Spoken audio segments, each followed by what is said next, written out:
Howdy, ladies and gentlemen. This is Paul, the Redneck Thinker. Thomas Jefferson said, "If you want something you've never had, you must be willing to do something you've never done." Benjamin Franklin said, "Without continual growth and progress, such words as improvement, achievement, and success have no meaning." Basically, get off your duff, get to working, you've got dreams, you've got goals, you've got to do what it takes to get them. Like, subscribe, comment, show what your opinion is. Let me know if you like what you've seen. And I thank you for your support.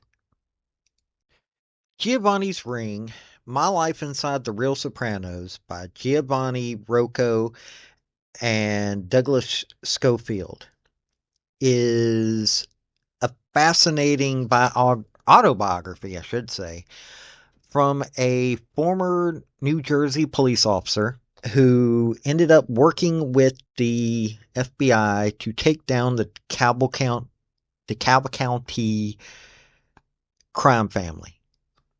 They're the basis for The Sopranos, if you've seen that. Giovanni Rocco is not this man's real name, but this book covers his time over a 2-year period, plus it gives some background into his life of what it was like to go undercover, taking on a mob family, and a few others along the way. It's a fascinating book, a little self-reflective for him, but in all honesty, it's a pretty good book. And it gives you a clue as to organized crime in this country. Not like there isn't already a lot of information, but it's a more modern day issue. Now, to give you an idea who Giovanni Rocco is, he was a young, half Italian, half Irish boy that was born in New Jersey. He became a cop following in his dad's steps, and he knew, and because of a aunt, he knew about the biker lifestyle. Because of this, when he became a cop, he started doing undercover. Then he got some training. Well, how he ended up with the DeCavalcante family, it was supposed to be just a buy-bust situation. Wasn't supposed to be that big of a deal. And then he ended up meeting Charlie Stango. Charlie Stango was a capo that had just gotten out of prison. The whole thing just turned into a much larger case that took several years and a lot of time. But let me show you a video about Stango, and then I'll tell you a little bit more about him after the video.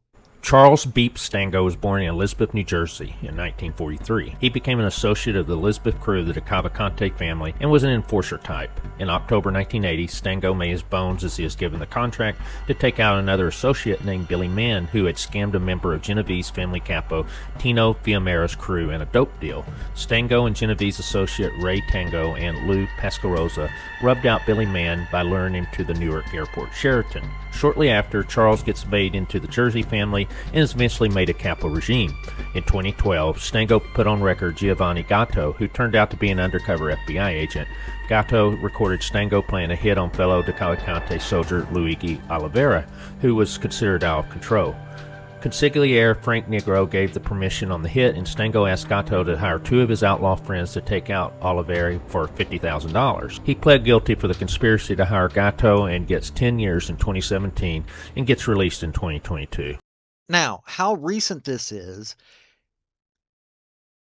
a Department of Justice press release on Charlie Stango from March 28, 2017, member of DeCavalcante crime family sentenced to 10 years in prison for use of interstate facility to commit murder. Basically, he was talking on the phone with Giovanni Rocco, this is not his real name, to plan the murder.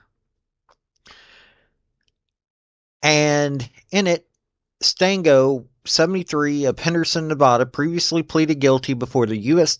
District Judge William H. Walls to an information charging him with one count knowingly using an interstate facility, the telephone, with the intent to murder a rival. He also pleaded guilty to violating the terms of his supervised release, which he was serving following the imprisonment on racketeering charges in New York.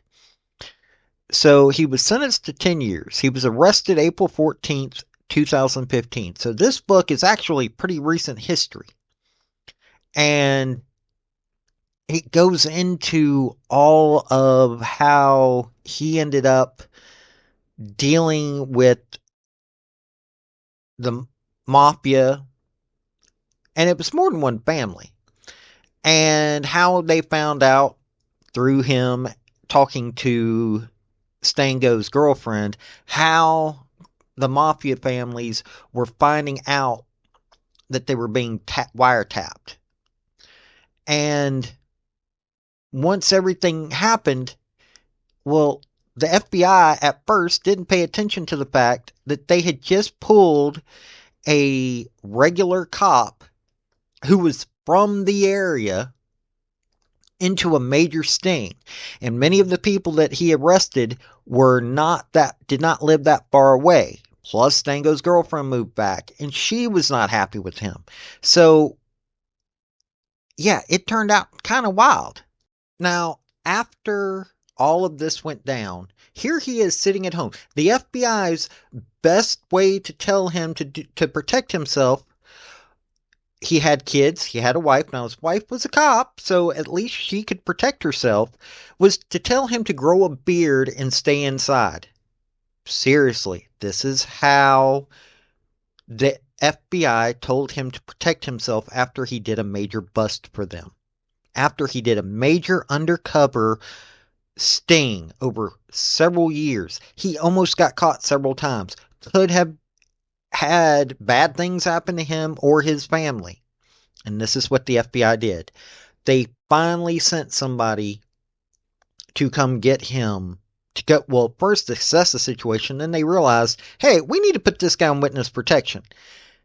It was after that that he wrote his book, and I honestly think this is a good book for you guys to read, to learn what the FBI does to regular cops, why there's no trust between the FBI and local authorities, and to show you that, yes, this stuff is still going on. All the movies and everything are normally talking about 60s, 70s, 80s, 90s, but they don't talk about modern day. This book talks modern day. Great book for you to read. I hope you get a chance to read it.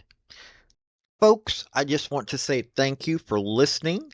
I want to thank you for taking your time. I want to hear what your comments are about what you think on this topic, because your comments are what's important, not necessarily mine. I don't care if you're Republican. I don't care if you're conservative. I don't care if you're liberal. I don't care if you're Democrat. I want to hear your opinion on these topics. I want to thank you yet again for listening to my video. Like, subscribe, and all that other hoopla. This has been Paul, the Redneck Thinker. Y'all have a good day now. Bye.